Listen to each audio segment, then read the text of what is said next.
Alright, so Stephen Malkmus and the Jicks 2003 album Piglib. Indie rock, bluesy indie rock. It's a bit proggy. Right, so basic band structure, guitar, bassist, drummer, and singer on top. Singer with a bit of a deep voice about him, he's cool and grabs your attention. But then all of this done in a bit of a proggy way, so everyone's taking this sort of basic start and they're trying to progress it and see what they can do with this sound. So brilliant example of that straight away with Water in the Seat. So let's say you've got a basic kind of indie sort of sound, starting with a picked acoustic guitar, but then everything comes in with, let's say, this basic indie sound, but then they're trying to progress it. So it's a bit of a wonky kind of sound time signature, not straight 4/4 at all. There's not a snare on beats 2 and 4. No, it's always doing something interesting, and of course the other instruments surrounding that go with it. So the bass is interesting, but then it's not straight. You've got a bit of a bluesy guitar here. Bluesy guitar riffages kind of thing. There's an electric guitar solo during it, which is dead bluesy and cool. And this whole thing together makes a sort of bluesy indie rock that's a bit proggy, and it does sound pretty cool. It's a good way to start the album.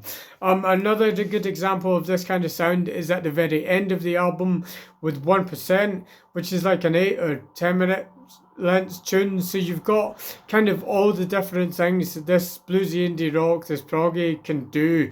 So you've got the highs and the lows. You've got the bit faster and a bit slower. You've got the bits that are kind of intense, starting at about 2 minutes in, but then generally the tune can be pretty soft about itself. So it's cool. It shows you all the different things you can do with this bluesy indie rock that's proggy kind of thing. Generally with the album though, it's on the total opposite end. It is pretty standard indie rock. So you hear that dead clear in Ramp of Death. Is it Vanessa for Queens?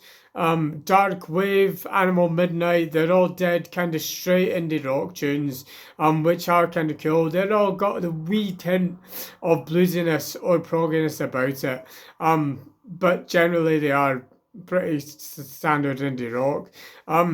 The bluesiness that comes front and center in that tune, Witch Mountain, with a really cool bluesy guitar solo.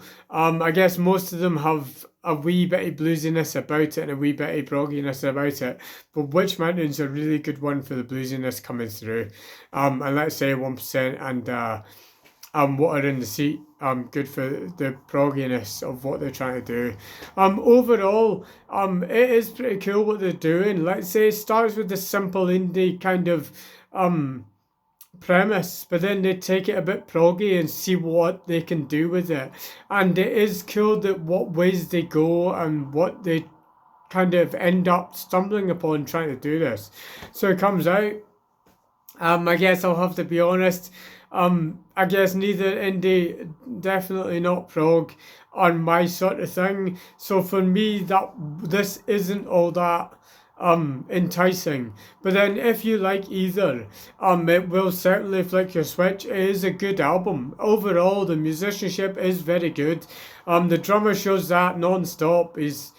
I think he's probably most like Pink Floyd's drummer. He just always wants to show off and he's having great fun about it.